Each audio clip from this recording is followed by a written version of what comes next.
Live from Fargo and serving you on TV, online, and on the go. This is Valley News Live at 6. Big things may be on the way for NDSU. Today, the North Dakota Board of Higher Education granted approval to fundraise up to $37.2 million for a new indoor football practice facility. Valley News Live Sports Director Beth Houle joins us early to talk about what this means for the future of Bison athletics. Beth?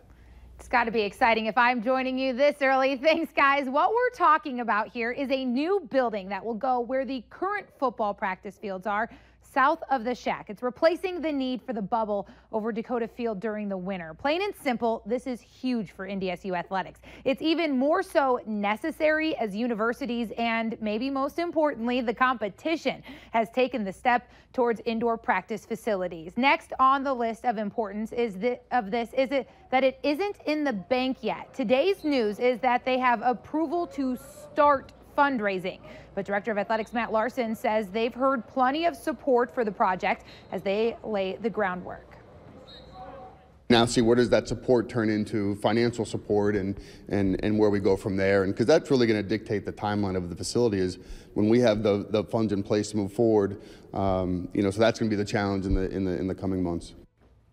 Now, the next step is legislative approval for the privately funded project, and then depending on how fundraising is going, Larson says they'd like to hire an architect early to start the design phase. There are renderings right now that show plans to include a wall that will open to expand the practice facility outside.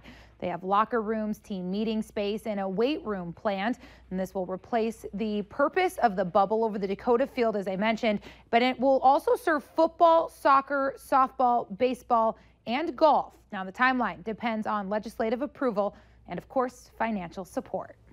All right, thanks, Beth. Although it needs legislative approval, the entire cost of the proposed facility will be privately funded. Windy and much warmer today, the kind of weather that could prompt a person to fire up the grill. Let's find out from Justin what our weather will be like tonight. Justin? Thank you, Andrea and Mike. Good evening, everybody. Yeah, we have some showers in the area, but most everybody partly cloudy to mostly cloudy as of right now. Here's where the showers are. There's one right over the Fargo area, points off just to the south as you make your way off to the west of Fergus Falls into the Wheaton area. And we're tracking some thunderstorms right now into Brown County, about to make their way into the Ellendale area. You could see some small hail and possibly some gusty winds with this one. Now, temperatures today pretty warm. We're into the upper 70s into our southern counties, into our northern counties, more sunshine, lower 80s, which is well above average for this time of year, with the winds mainly from the south, and they're a little breezy to windy with speeds, say, 15 to 25 miles per hour. And as we go through this evening, we have a chance of some showers and thunderstorms, mostly cloudy skies for most of us as temperatures fall from the lower 80s into the lower 70s by this evening. We have a lot of warm air on the way and a pretty good Memorial Day weekend. We'll get into the forecast coming up later in the newscast. Now, let's check in with Chief Meteorologist Hutch Johnson at the Cashwise Backyard Barbecue. Justin Fanfarelli, thank you so much. We are enjoying a Cashwise cooked meal here in the South Fargo home of Dan Meckley, the winner of this week's Backyard Barbecue. Was it hard to sign up? No. Where did you do so? The meat department. This is really hard questioning, I know, but how was everything, really? It was great. They showed up, they did everything. We're done. Yeah, plates. Empty plates, we did it. Now, do you consider yourself a real lucky person? Do you win a lot of stuff like Mike Morgan wins everything? I know, Mike Morgan wins everything. Not at all. No, well, that's pretty easy. Sign up at Cashwise in the meat department. We draw names, and I'll have a chance to be in your backyard. How was everything, kids? Good. Is it as good as getting out of school soon? Yeah. And where do you go to school? I go to Horizon West. Horizon West. Ellen Hopkins Elementary. All right, and you like cookouts? Oh, yeah. Oh, we're getting a few raindrops here. That's a live report from South Fargo, but it won't slow us down. We'll just make sure the steak stays dry. Back to you, lucky folks, in the studio. All right, thanks so much, Hutch. After more than 60 years, a rural school in Minnesota will be locking its doors at the end of the week for good. Amid declining enrollment and financial pressure, the school board voted to close the Middle River School. Valley News Team's Ryan Laughlin tells why the people in Middle River say it was a mistake and weakens one of the best school districts in the state. We haven't named any of them yet. Sasha Melby proudly shows off a little Gosling as she waits for the bus. A quick hug from mom before she's off to school. By the end of the week, Sasha will be a part of history. Tomorrow will be kindergarten graduation, but next year the Melbys don't know where their daughter will be going to school. It's emotional for me because all of our kids have gone to school there. The Middle River School has been a staple for generations. You walk in the front door and you look at past seniors and they can see Melbys going, back, generations. Their grandpa's up on the wall right there in the entryway. Elmer Melby is one of hundreds of faces that greet students every day. Elmer's son, Joe, I am concerned about what it's going to lead to in the future, was one of 2 votes on the Greenbush Middle River School Board to keep Middle River open. There was no compromise and no willingness to work together. The 2 votes to keep the school open came from the only 2 school board members from Middle River. Now the focus shifts to the future of kids here. Being able to pass a referendum and then the division between the 2 communities and closing a building like this is just going to compound all those problems even worse. Declining enrollment and funds remain the top issues for the district.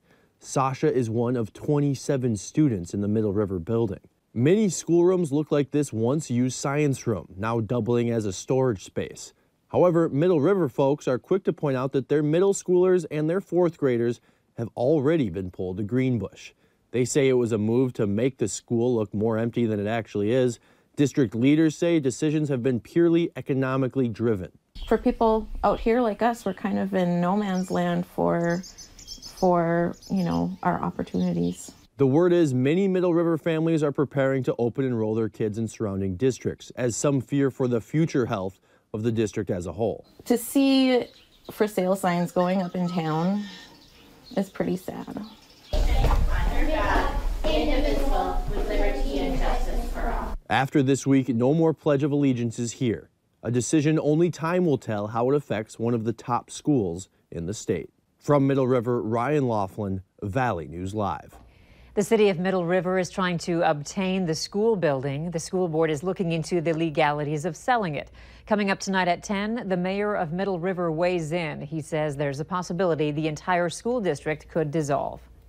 In Glendon, the elementary school was in a brief lockdown this afternoon. The school district superintendent says it was because an elementary student was in what he calls crisis mode. He says the boy was taken to Sanford for an evaluation. No student was physically injured during the incident. The Fargo Police Department is working on several open investigations and is asking the public's help identifying several people of interest. Investigators say these individuals were not involved in the same crime. If you recognize or know any of the people in the surveillance pictures, you are asked to call police. Also, when leaving a tip, police ask that you take note of the number associated with each picture and to use the reference number when you make your report. You can contact Fargo Police at 241-1405. He kind of felt more backed into a corner and whatnot, and he told me he turned away. And after he turned away, the guy... Police are still looking for the suspect who stabbed a man in North Fargo early this morning. It all started around 3 this morning when a Fargo man was pulling up to his home in the 200 block of 6th Avenue North. That's when a man pounded on his window demanding a ride. When the driver refused, the other man stabbed him in the neck with a pair of scissors. We talked with neighbors in the area who say they're going to think twice before stepping outside at night. Some even say they never felt safe in the neighborhood, but that something like this doesn't really surprise them. The victim didn't receive any stitches and is recovering at home. Now, police say the suspect is a man in his 20s. He has a beard and was wearing dark clothing. You're asked to call police if you have any information regarding this case.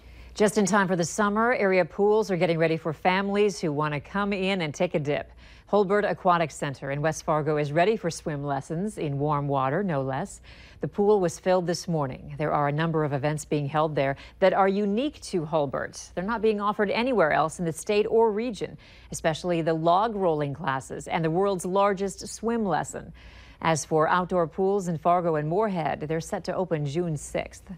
Kids are starting to have some end of the school year fun over at Fargo Davies. The school held its 7th annual Art and Activities Expo. Students displayed their artwork and tested their creative skills with a 90s themed sidewalk chalk competition. There were other fun activities for the kids and staff as a way to let off some of the end of the school year steam and to promote inclusiveness among the students. Some nice artists there. And it was doing a good fun. job. Yeah. Later on Valley News Live at 6, they look like llamas, but they are not. Find out where these furry critters are raised in the valley. Up next, what part of the metro you might want to avoid for your morning commute.